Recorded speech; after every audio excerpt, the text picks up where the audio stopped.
Today, I've got the second half of Jeff Bajorik's Phone a Friend tip. You can go back and listen to the first tip in tip number 74. Here he is. Now, the last time I was on this podcast, I encouraged you to phone a friend. It's something that not enough of you were doing enough of, and I hope that has changed, and I hope you've learned something as a result.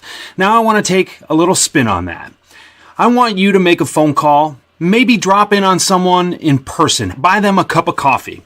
But I want you to ask someone close to you who knows what you do professionally and has a good idea of how you do it. And I want you to ask them what they think you do differently than the other people that they see doing it. Okay? I want you to ask a close confidant, someone in your company who understands the way you do things.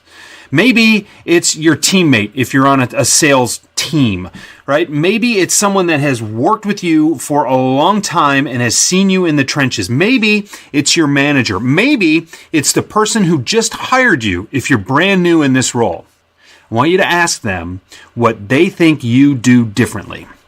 Why? Because it's valuable. It's valuable to understand how you approach things differently than other people do, because that will help to underscore competitive advantages that you have and that you can continue to give yourself if you only realize that you do them. See, here's the catch. You have to ask somebody because most of you don't realize what it is that makes you so successful at what you do. You take those things for granted because that's the way things come naturally to you. Maybe that's the way someone taught you. And your default assumption is that that's the way everybody does it.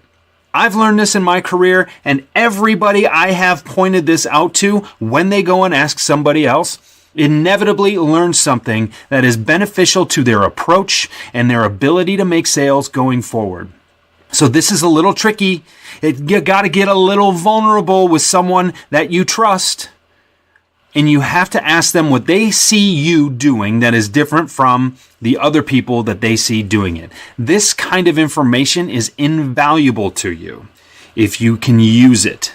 But you can't use it unless someone tells you, and no one will tell you if you don't ask. These kinds of conversations are brilliant. They're a lot of fun to get into. They're a tremendous resource and a tremendous value to you as you start to think about the things that you talked about afterward.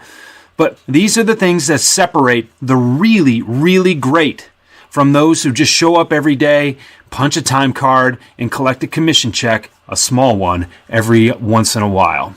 So reach out, ask someone for help, and the dividends will make themselves apparent very quickly.